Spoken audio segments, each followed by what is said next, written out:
allá por el año 85, 86, se transforma en una licenciatura que se pasó a llamar Licenciatura en Relaciones Internacionales, que tenía como objetivo darle un perfil más comercial, más orientado también al sector privado, porque lógicamente una carrera como era doctorado en diplomacia, no todos los egresados iban a necesariamente poder ingresar al servicio exterior.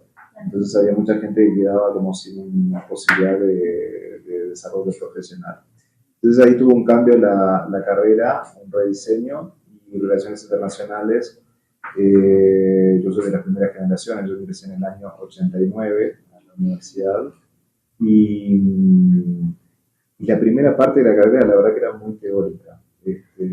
Daba una formación o formación política fuerte, había mucho de ciencia política, de sociología, y bueno, tenemos que leer a todos los grandes referentes, Hegel, Marx, Descartes, Maquiavelo, bueno, en fin.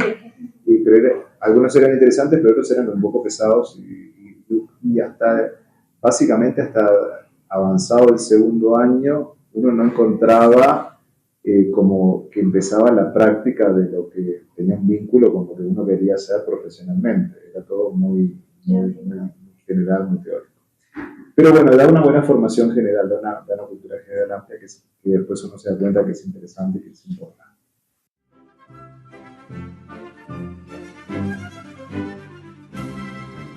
Sí, no, el ingreso al servicio exterior en Uruguay es por un concurso público, un concurso de oposición y méritos, que se hace todos los años, se publica en todos los medios oficiales, en la prensa, etc. Y básicamente cuando yo lo di eran 4 pruebas eliminatorias. La primera es una prueba escrita anónima. Cuando yo lo di éramos 200 candidatos, 200 postulantes, y había 14 vacantes. Entonces, primero la prueba esa era la prueba escrita anónima, luego había un oral técnico sobre los mismos temas que iban para la prueba escrita, y ahí uno tenía desde política internacional, derecho internacional, economía, comercio exterior, en fin, límites, muy variado.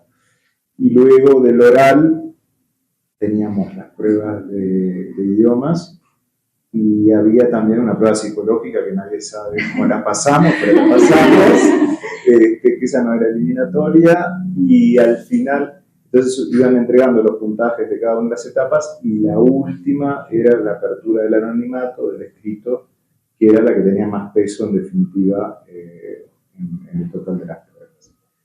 Y se hace un orden de precedencia, y los primeros 14 somos los que ingresamos a la Academia Diplomática, que en Uruguay se llama Instituto Artigas, Servicio Exterior, que es un edificio que está muy cerca de la sede de la Cancillería, dedicado especialmente para la formación académica de los nuevos funcionarios que van a ingresar, y se hacen allí también los cursos de actualización que uno cuando regresa del exterior, normalmente nuestros destinos son 5 años fuera, regresamos 2 a Montevideo, tienen que hacer un curso de actualización que es un semestre en la Academia Diplomática.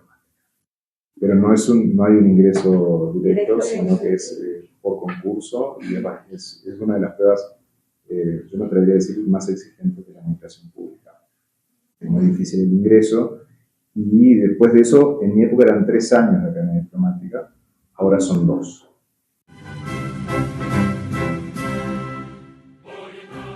Bueno, es una buena pregunta. Yo en realidad iba más orientado hacia abogacía, pero por un tema familiar había estado ya viviendo 2 oportunidades en el exterior, y tenía como esa curiosidad o interés por otras culturas, por vivir fuera del país. Creo que el rol de diplomático es una responsabilidad muy interesante, porque, bueno, en definitiva representa a su país en distintos lugares, y eso implica muchas responsabilidades, pero también yo creo que es uno de los honores más altos que puede tener un funcionario. carrera profesional. Y tenía como esa vocación y abogacía, teníamos este ciclo común, que son los primeros 2 años que teníamos en relaciones internacionales, eran lo mismo para abogacía y para escribanía. Y era como demasiado teórico. Y además abogacía en Uruguay son 6 años. Y yo como que no conectaba con abogacía. Y en realidad también influyó mucho el tema del grupo humano. Yo me hice muy buenos amigos en relaciones internacionales y la gente de abogacía era como más aburrida, Entonces al final la pasaba bien y teníamos grupos de estudio en relaciones internacionales y medio como no sé, descarte fue como decantándose la situación y terminé optando por hacer relaciones internacionales. Y mis padres, como era una carrera nueva, me decían, pero esa carrera no tiene mucho futuro, porque si no ingresas al servicio exterior, ¿qué vas a hacer? Bueno, en fin, como que no estábamos muy de acuerdo con la idea. Pero bueno, lo fuimos como llevando y me di cuenta que era lo que me gustaba. Sobre todo a partir del segundo año, que fue cuando empezamos a ver los casos más concretos. En ese momento, además, en el segundo año, fue cuando se desarrolló la primera guerra de Irak, la invasión de Irak a Kuwait.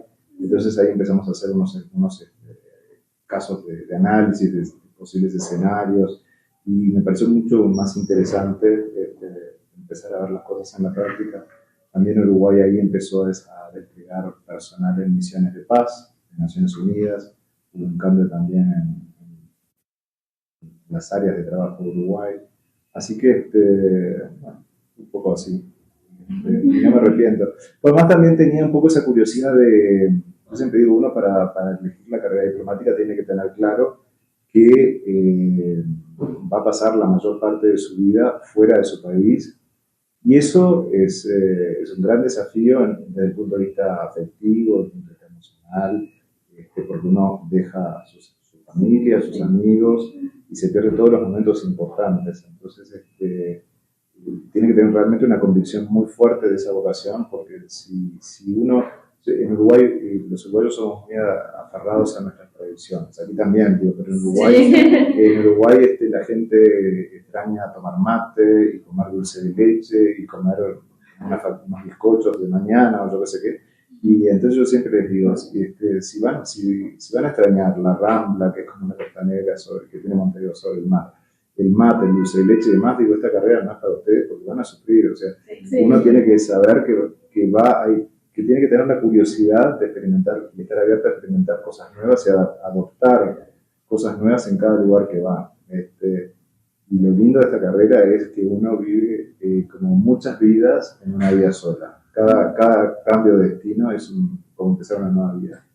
Y es muy, muy lindo, muy rico en ese sentido. La diversidad de tareas, claro, estoy en una etapa de la carrera que es distinta, porque cuando uno comienza normalmente y sale al primer destino, tiene una función muy específica o lleva un tema. Pero si no, en general, si uno sale a una embajada bilateral, es decir, una embajada ante un país o a un consulado, uno tiene una función muy concreta, o es cónsul o se encarga de los temas políticos o económicos o culturales, etc. Yo en mi caso hice más multilateral porque hice Naciones Unidas Nueva York y luego hice UNESCO en París. Entonces tuve 2 experiencias multilaterales, que uno ahí ya tiene una agenda muy amplia de trabajo, no lleva un solo tema. Y ya ahora como embajador uno supervisa todos los temas, o sea, yo veo todos los temas políticos, económicos, comerciales, culturales, etc. Entonces, lo interesante de esta profesión es la diversidad de tareas y la cantidad de temas que uno puede llegar a trabajar, porque además hay que estarse actualizando permanentemente. Hoy día hay que estar trabajando con temas de inteligencia artificial. Así, hay desafíos todos los días y uno no puede quedarse rezagado, hay que estar estudiando siempre. Así que creo que es apasionante, si uno tiene curiosidad, es una carrera apasionante.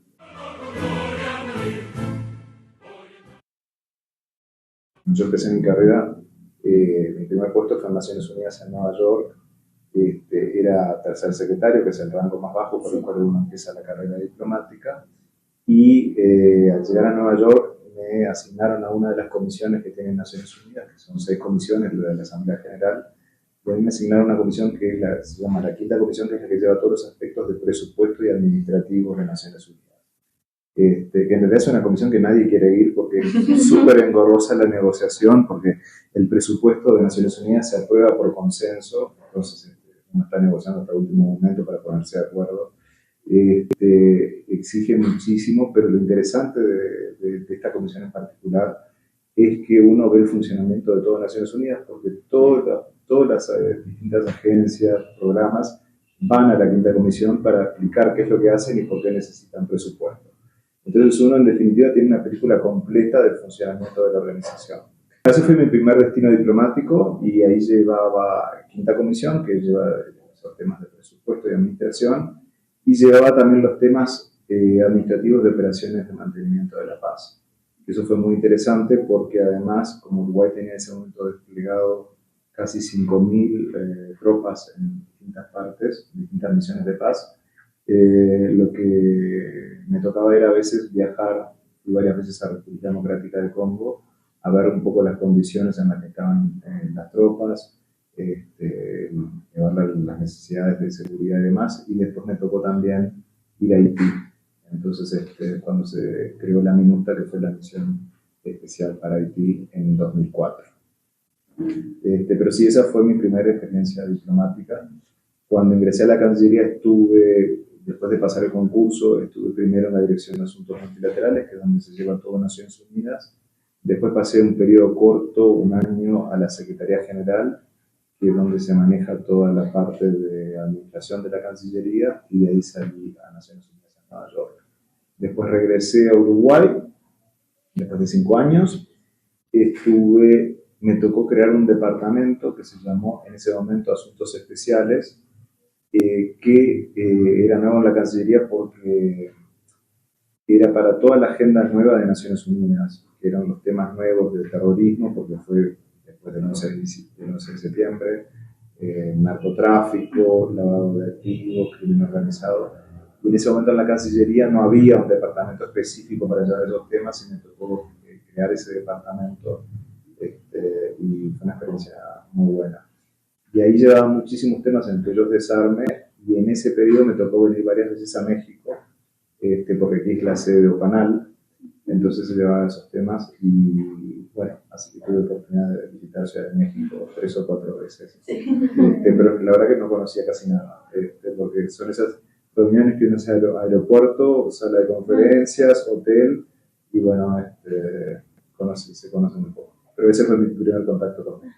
Y después de ahí me fui a la misión nuestra ante UNESCO en París, como delegado alterno, que es decir, el segundo después del embajador. Ahí llevé muchos temas de ciencias, de patrimonio mundial, vinculados a cultura. También fue una experiencia muy buena porque UNESCO es una agenda más de cooperación. Y luego regresé a Uruguay y ahí tuve varias funciones en un periodo de 2 años. Y la última fue ser jefe de gabinete del canciller, que es un cargo muy importante porque, bueno, es un poco la mano derecha del ministro. Y de ahí salí como embajador a Suecia, que fue mi primer cargo como embajador, después ya de 20 y poquitos años de carrera. Y desde Suecia cubría Noruega y Dinamarca, además de Suecia, basado en Estocolmo. Y luego regresé otra vez a Uruguay, fui director general del protocolo, y ahora embajador en México, que estoy muy feliz de estar aquí. Bueno, lo primero es informarse, hay que leer todas las noticias, estar enterado de lo que pasa en su país, en el país donde uno está en funciones, y además tener un panorama de lo que sucede en el mundo. Y eso requiere es un ejercicio. Todos los días hay que informarse antes de salir de la casa por distintos medios. Y parece que no, pero lleva su tiempo. Y luego acá lo primero que hago es repaso de agenda con mi secretaria, porque la agenda siempre cambia y siempre surgen cosas nuevas. Y ahí después, normalmente lo que trato yo es de tener, como les decía, superviso todas las áreas de trabajo de la embajada, entonces trato de asignar un día para temas políticos, un día para temas económico-comerciales, un día para actividades culturales, un día para temas de administración, porque hay que administrar toda la embajada, las partidas, lo que uno va a gastar, hay que rendir cuentas, en fin. Autorizar licencias del personal, bueno, en fin, todas esas cosas que llevan su tiempo también.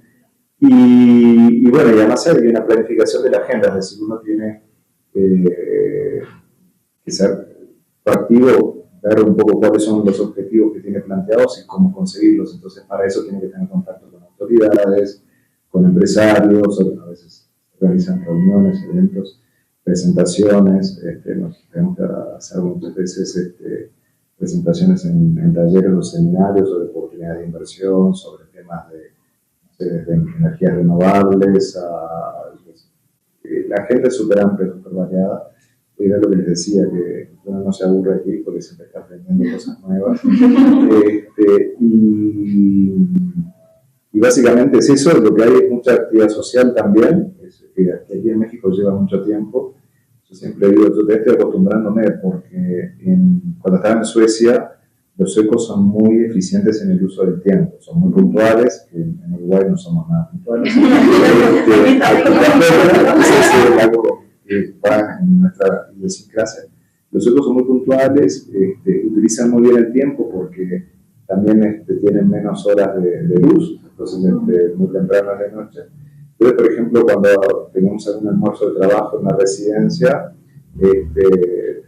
uno invitaba, el almuerzo es a las 12, entonces invitaba a las 12 menos 10 estaban todos los suecos en la puerta, pero ninguno tocaba timbre, estaban en la puerta. A las 12 el punto tocaban, entraban, saludaban, no sé qué, y el servicio tenía que ser muy rápido, porque ellos a la 1 se levantaban y se iban, o sea, el almuerzo era 1 hora, y ahí uno tenía que conversar todos los temas que quería conversar y demás. Aquí en México, por ejemplo, yo a veces tengo desayunos a las 10 de la mañana y después tengo el almuerzo que me invitan a las 12:30 de la tarde y termina a las 5. Entonces, hay días que paso todo el día comiendo y es como impresionante. Se trabaja porque uno está hablando de temas de trabajo, pero es una jornada muy larga que requiere muchas cosas. Y a veces, además, las embajadas organizan actividades de noche o invitan a unos eventos culturales o presentaciones, exhibiciones y uno, por supuesto, tiene que participar.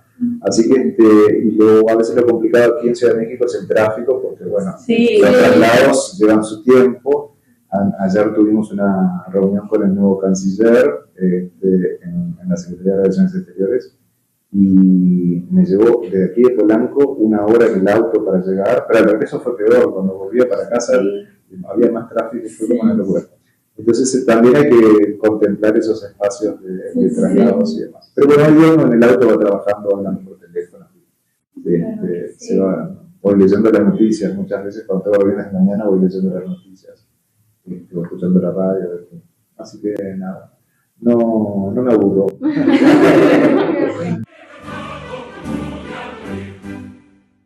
En realidad, sí, yo siempre tiene que tener sueños o proyectos y del momento que uno elige ingresar a la carrera diplomática, obviamente que proyecta en algún momento llegar a ser embajador. Entonces, siempre estaba esa ilusión o motivación, pero la verdad es que siempre digo, también uno tiene que concentrarse no tanto en el objetivo final, sino en disfrutar el recorrido, el proceso. Es muy importante. Y la verdad que yo he disfrutado mucho y soy muy agradecido con esta carrera porque es una carrera que da muchas oportunidades. Y lo que les decía, es un equilibrio. Tiene un costo grande en términos afectivos y demás, familiares, pero también da muchas oportunidades y experiencias increíbles. Entonces, uno se tiene que sentir muy privilegiado. Y bueno, nada, sí, en algún momento lo imaginé, lo soñé, pero también, yo siempre digo, uno cuando quiere algo, tiene que poner mucha energía en eso y las cosas llegan. No es fácil, siempre nosotros, además, después del concurso de ingreso, tenemos concursos de ascenso dentro de la carrera. Entonces, cada 3 años uno tiene que presentar ese concurso para ascender del tercer secretario a segundo secretario, de segundo secretario a primer secretario a consejero. Entonces, eso requiere todo un esfuerzo de estudio, de preparación, de actualización permanente y además nunca hay vacantes para todos. Entonces, de repente, a veces uno está compitiendo con sus compañeros de promoción, que ingresamos juntos y nosotros somos amigos muy cercanos, pero estaba compitiendo por 2 lugares, por 3 lugares, y después uno se va desfasando en la carrera. Entonces, es un poco las reglas. Pero sí, en concreto lo imaginaba, lo soñaba, y bueno. Y también cuando uno quiere acordar, el tiempo pasa demasiado rápido. Ahora yo tengo 27 años en la carrera y es como que me asombro. Y digo que la vida se pasa más rápido cuando uno está 5 años en un lado o a 2, 5, es como se pasa todo muy rápido. Sí.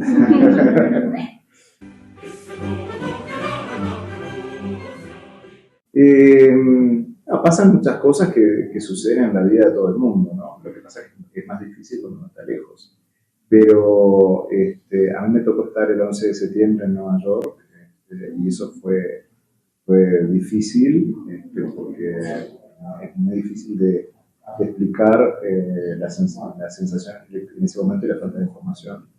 Y ahí eso fue muy interesante porque en realidad con los colegas de la misión eso como que nos unió muchísimo y hasta hoy somos muy amigos porque compartimos un momento muy difícil. Después, en 2002, Uruguay tuvo una crisis económica muy grande, el impacto de una crisis financiera en Argentina, y ahí también hubo una serie de dificultades y desafíos. Entonces, fue como un periodo complejo, pero ahí lo que rescato es esa solidaridad entre los colegas. Y después uno se pierde momentos familiares importantes, de los buenos y también de los difíciles, y entonces bueno, hay que aprender a gestionar y convivir con eso, ¿no? Así que hay muchas anécdotas personales, pero bueno, pero no hace nada. En la entrevista, después off the record le cuento.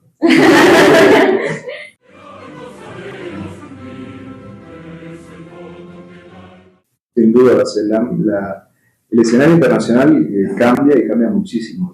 Así que cuando yo empecé a estudiar relaciones internacionales, estaba todavía la Guerra Fría y existía el muro de Berlín. Y después pasamos a un mundo totalmente distinto, un escenario de bipolarismo, de multipolarismo. Luego vino el 11 de septiembre, que también reconfiguró totalmente el escenario internacional.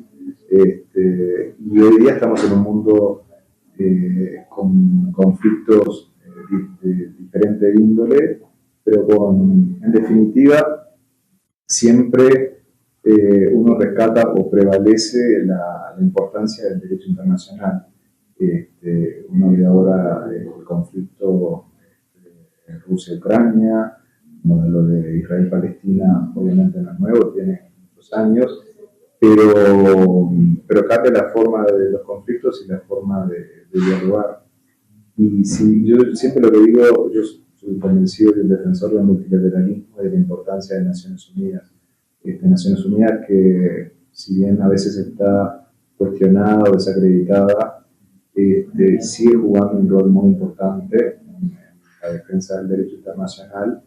Y bueno, el mundo sería mucho peor si no estuviera Naciones Unidas, por más que Naciones Unidas a veces no cumpla con las expectativas de todo. Así que sí, el escenario internacional ha cambiado, pero creo que las reglas de juego son importantes defenderlas y renovarlas. Y ahí creo que el derecho internacional juega un rol esencial. Es difícil establecer una sola prioridad, pero en términos de importancia, Uruguay es un país que tiene una larga tradición de paz y de seguridad. Para nosotros es uno de los ejes de nuestra acción internacional, es promover la paz y la seguridad y las buenas relaciones con todos los países. Esa es como la base fundamental para desarrollar una acción diplomática. También nosotros tenemos un compromiso especial con la defensa de los derechos humanos y la democracia.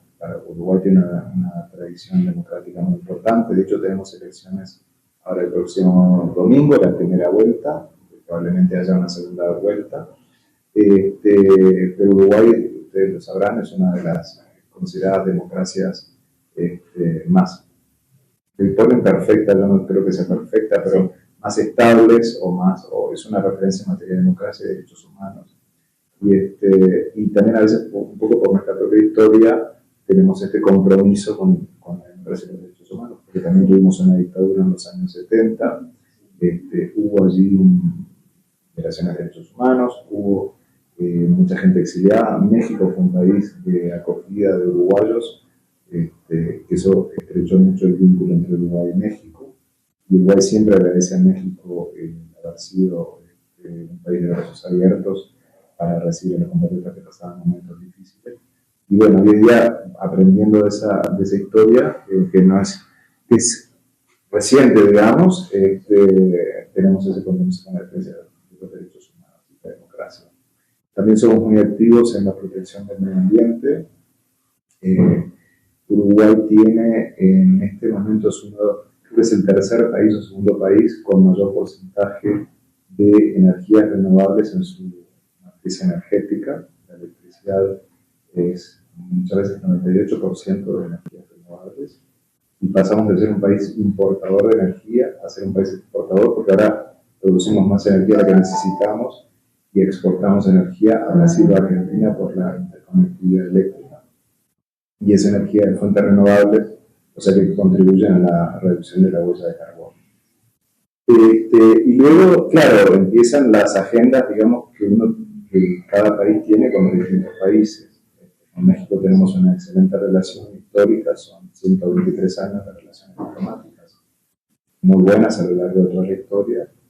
Hay un vínculo especial porque tenemos un mecanismo que es un acuerdo de asociación estratégica que eleva el nivel de las relaciones entre los países, y ahí, en ese marco de ese acuerdo, tratamos todas las agendas políticas, económicas, etcétera, de cooperación.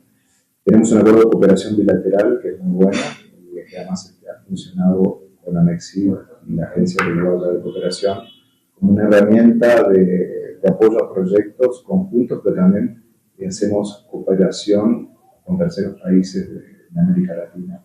Porque los dos nos unimos para apoyar a otros países.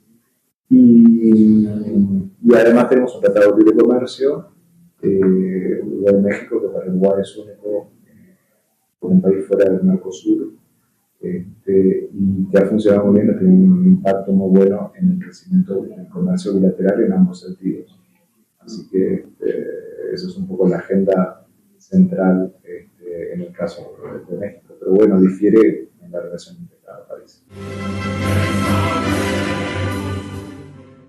No tengo información específica sobre el vínculo Uruguay-México durante la pandemia. Lo que sí puedo decir es que creo que la pandemia a todos los países nos dejó muchas lecciones, y una de ellas fue que ante una situación inesperada, quizás no hubo una coordinación, una articulación adecuada para gestionarla mejor de forma conjunta. La primera reacción fue cada uno sale si quien pueda, y hubo una competencia por las vacunas, que no fue una buena cosa. Entonces dejó en evidencia muchas fallas también del sistema multilateral, porque ahí el sistema multilateral no estuvo preparado para esa situación. Y bueno, cada país gestionó la situación en base a los recursos que tuvo y también en base a las circunstancias y las realidades de cada país, que son distintas. Sí. En Uruguay hubo una buena gestión de la pandemia en términos generales, hubo un acceso rápido a las vacunas, una baja tasa de mortalidad, pero sí, quedó en evidencia una falta sobre todo de infraestructura y de logística, que no estábamos preparados. Y, bueno, eso es lo que le puedo comentar un poco del tema pandemia. En realidad, la relación es una relación muy buena, consolidada a nivel, digamos, oficial. No tenemos ningún diferendo, no hay ningún problema grande que afecte a las relaciones. El desafío pasa más bien que nos sucede mucho al ser Uruguay un país de menor tamaño, de poca población, y que en realidad nos lo vamos bien con todo el mundo, por suerte. A veces lo que nos cuesta es tratar de avanzar en las agendas, porque es difícil generar la atención necesaria, porque todos los países a veces están atendiendo las urgencias y eso siempre quita espacio para lo importante. Entonces, hay que administrar un poco los tiempos para alcanzar los objetivos o para elevar el grado, digamos, el nivel de relacionamiento con los países. Pero creo que pasa más por eso, y a veces los tiempos políticos tampoco acompañan, porque bueno, aquí hay ahora un nuevo gobierno, después nosotros vamos a tener elecciones, vamos a tener un nuevo gobierno, en fin, hay todo un tema de los tiempos políticos que también hay que alinear los astros para que poder avanzar.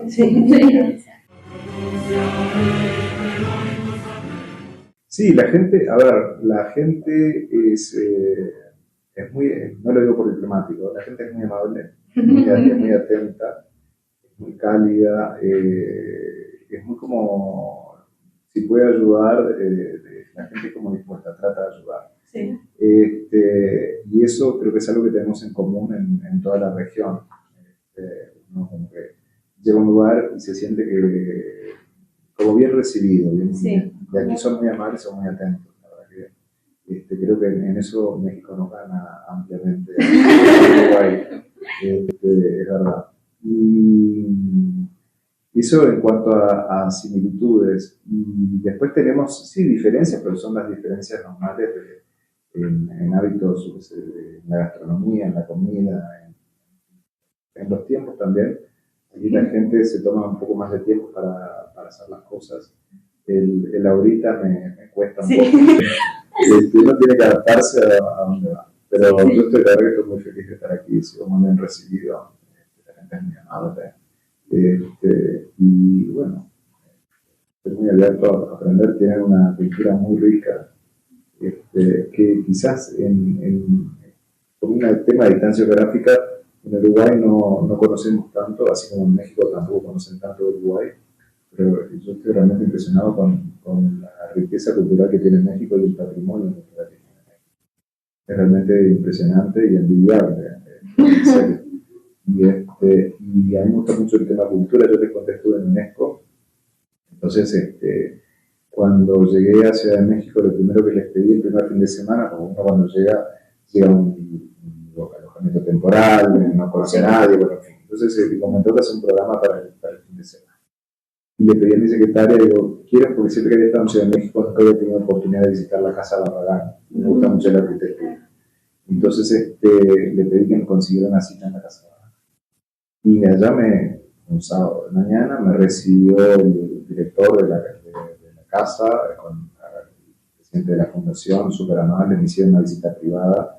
Y fue un viaje maravilloso, porque además es un espacio que yo conocía de libros, pero es una experiencia que uno tiene que visitarla, porque hay todo un juego del color con la luz que es muy interesante. Sí. Así que así empecé mi periplo por aquí, y desde entonces trato de hacerme tiempo para visitar unas bellas artes. Soy como ya abonado, me ven todas las semanas en el Palacio de Bellas Artes, me encanta ir, me parece maravilloso ese edificio, los murales, la verdad que está muy bien preservado. Y en general la gente cuida el patrimonio, tienen muchos monumentos muy valiosos, y yo les digo que están cuidados, que están prolijos, que hay recursos destinados a la cultura y el acceso a la cultura. Es difícil dar consejos, pero yo creo que uno a veces, cuando uno ha recorrido, yo tuve la suerte, gracias a esta profesión, de viajar bastante y conocer muchos lugares del mundo. Que la verdad que creo que es la mejor experiencia que uno puede tener, porque uno va viendo muchas realidades de distintos lugares, y es distinto además muchas veces ir de paseo o viajar que vivir en un lugar. Eso es otra forma de experimentar los sitios. Pero bueno, también en esos viajes, como les contaba, yo trabajé bastante con África, por mencionar una zona. Uno ve muchas desigualdades y situaciones muy difíciles que a veces uno no se da cuenta que tiene como la suerte de que nació en un porcentaje mínimo de la población que tuvo la oportunidad de decir yo puedo seguir mis sueños o puedo estudiar o puedo estudiar lo que me gusta. Y en el mundo somos muy pocas personas que tenemos ese privilegio. Entonces yo creo que cuando uno tiene esa suerte, por más que a veces sienta que no tiene todas las facilidades o todas las condiciones, pero poniendo el esfuerzo uno, si tiene esa suerte, hay que aprovecharla, hay que seguir sus sueños y hay que tratar de hacer lo que a uno le gusta. Eso sería un poco mi humilde opinión de que sigan sus sueños y las cosas con esfuerzo se alcanzan. Y lo más importante es lo que les decía, disfrutar del recorrido, no centrarse, o sea, llegar a esto, sino también disfrutar. Así que, nada, esa sería mi sugerencia. Que eso ya sería todo de nuestra parte. Ojalá que haya sido de utilidad, porque sí. Igual pues agradecemos mucho que se haya tomado el tiempo No, para recibirnos. Gracias. Me encanta recibirlas, me encanta conocerlas y saber que tienen esa vocación, que tienen esa inquietud. Y bueno, y ojalá que tenga ocasión de volver a verlas.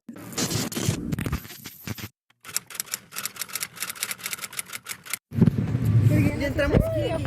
Yo digo que ya son 11. Impresiones. Muy emocionadas, nerviosas, de todo. Esperemos que todo salga bien. Qué nervios. Ya, pues vamos a entrar, ¿no?